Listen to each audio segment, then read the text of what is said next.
Doctor Lohia ने कहा था, एक सच्चा समाजवादी वह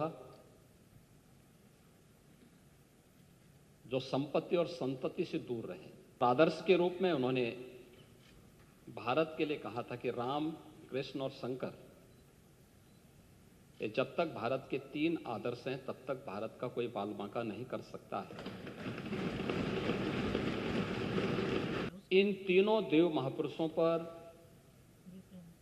समाजवादी पार्टी का कोई विश्वास नहीं है, क्योंकि आप लोग भारत की आस्था के साथ खिलवाड़ करते हैं। आप मुझे बताइए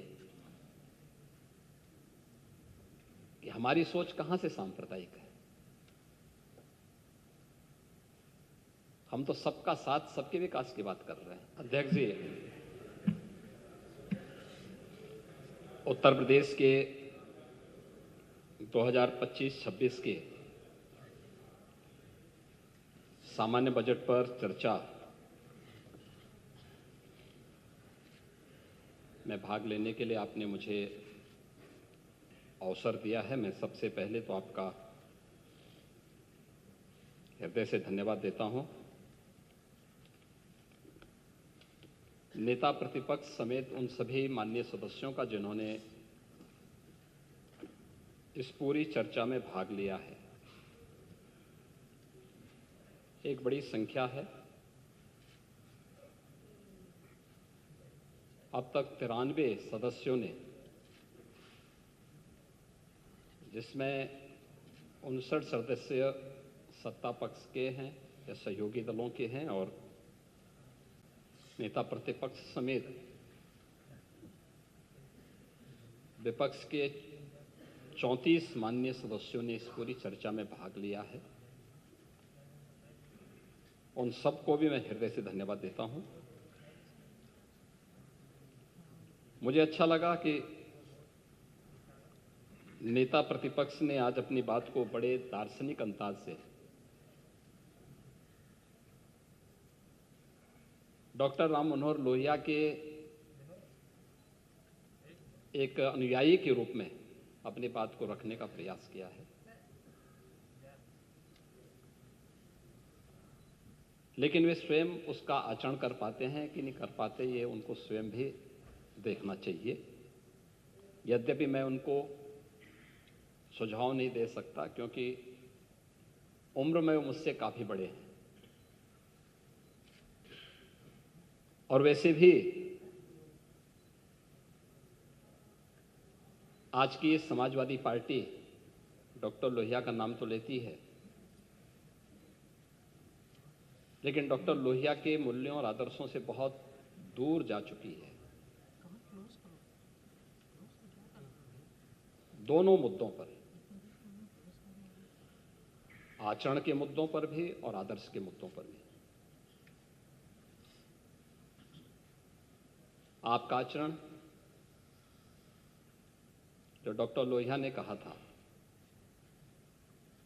एक सच्चा समाजवादी वह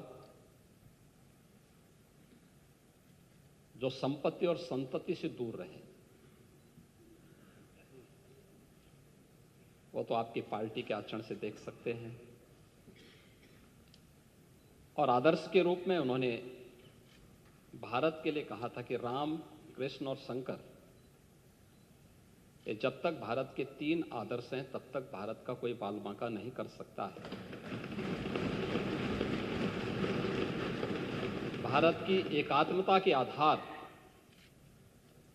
इन 3 देव महापुरुषों को जब तक भारत की जनता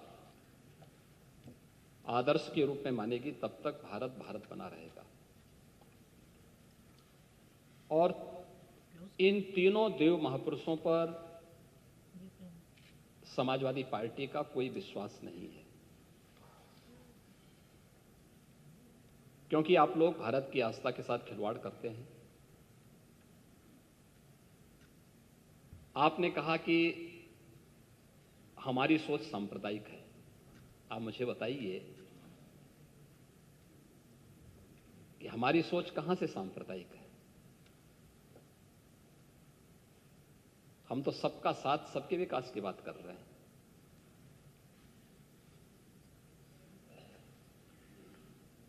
हमारा तो आदर्श है सर्वे भवन्तु सुखिनः सर्वे सन्तु निरामया।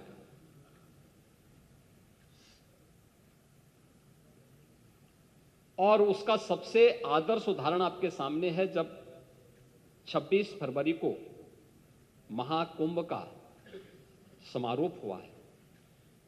45 दिन के इस आयोजन ने भारत के विरासत और विकास की एक अनुपम छाप न केवल भारत में बल्कि दुनिया के सामने भारत की छोड़ी है। क्या उसमें कोई भेदभाव किसी के साथ हुआ? न जाति का भेद था, न क्षेत्र का भेद था, न मत और मजहब का भेद था। 100 से अधिक देशों के लोग आए, बड़े श्रद्धाभाव के साथ आए। जिसने भी विकास और विरासत की इस अनुपम छटा के साथ सहभागी बना, वो अभिभूत होकर के गया।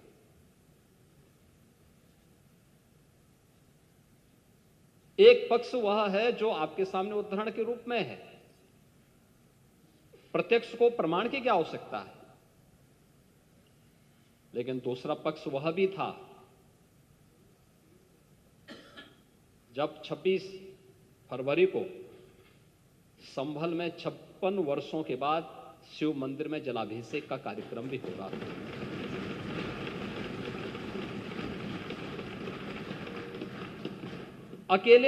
अकेले संभल में 67 तीर्थ थे और 19 कूप भी थे, जिनको एक शरारत के तहत एक निश्चित समय के अंदर समाप्त कर दिया गया, और जिनमें से 68 तीर्थों में से 54 तीर्थों को ढूंढना ये तो हमारी विरासत का हिस्सा है, और हमने तो वही किया है। हमने तो वही कहा है कि जो हमारा है वो हमें मिल जाना चाहिए। हम उससे इतर कहीं नहीं जा रहे हैं, उससे इतर कहीं नहीं। और 19 जो कूप हैं उन्हें भी मुक्त कराया गया है। सच कड़वा होता है और उस कड़वे सच को स्वीकार करने की सामर्थ्य भी होनी चाहिए। लेकिन आपने बोला है, मुझे बहुत अच्छा लगा।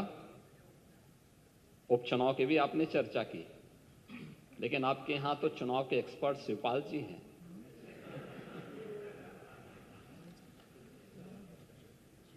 और चच्चू से ज्यादा चुनाव कैसे जीते जाते हैं इसको कौन जान सकता है। ये तो हम लोगों ने भी देखा है, बहुत नजदीक से महसूस किया है। और इसीलिए अच्छा ही है परोपदेश कुशल बहुते रहे, इसी को कहते हैं। ये दूसरों को उपदेश देते हैं आप लोग, लेकिन स्वयं उसको आचरण में उतारे होते तो संभवतः इतनी करारी हार नहीं होती, और 2027 में भी इतनी करारी हार नहीं होने वाली।